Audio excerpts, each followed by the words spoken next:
Snake oil, a term used to describe a fantastical remedy for any number of ailments.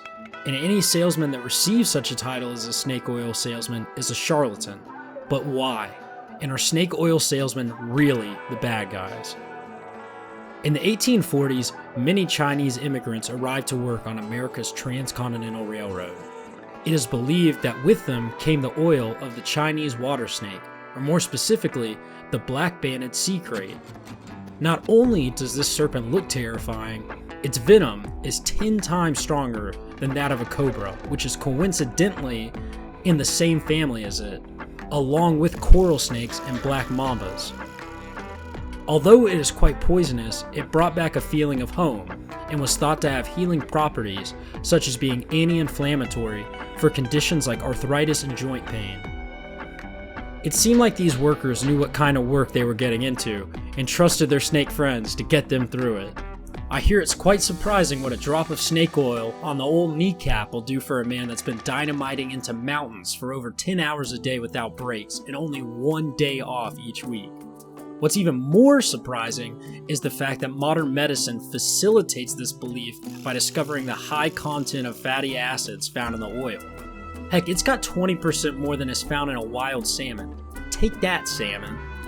Fish oil salesmen, those are the real criminals. Regardless, it seems these immigrants spread their knowledge to other laborers, some of whom saw its seemingly magical qualities, and whether they believed in it or not, they capitalized. Its appeal grew with that of the 19th century, but when the 20th century began, its story took a dark turn. It was claimed to be a wonder drug that was produced by boiling rattlesnakes.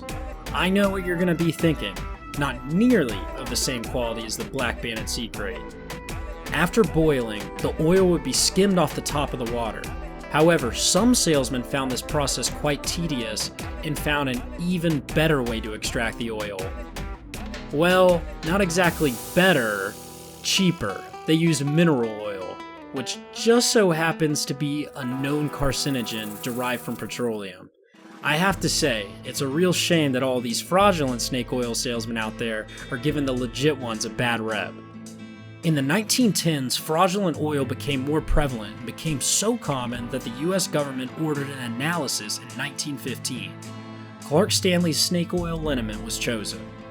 In a report that surprised absolutely no one, the analysis found that it was mainly composed of petroleum mixed with a pinch of beef fat and a little bit of turpentine for good measure. Without the presence of snake oil in his product, Stanley was charged. The trial would hopefully deter any copycats and finally help restore the honest, hard-working name of snake oil salesman. The court found Stanley guilty of misbranding and charged him with a hefty fine of $20.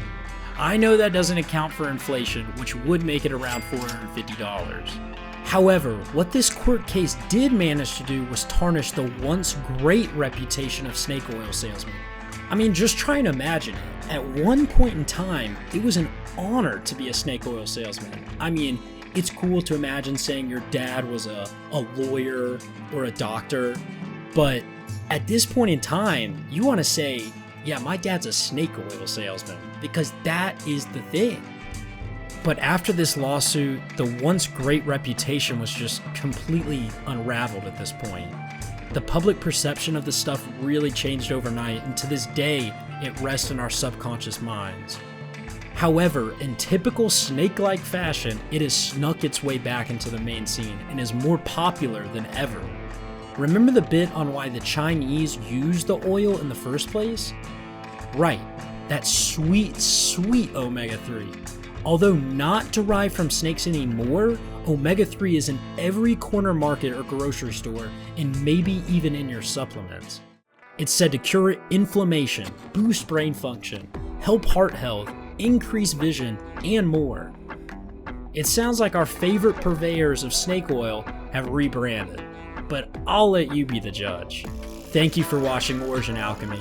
Let us know in the comments what odd emergence you'd like us to cover next. If you have stayed all the way to the end, we really appreciate it. Until next time, stay curious, seek knowledge, and come to your own conclusions.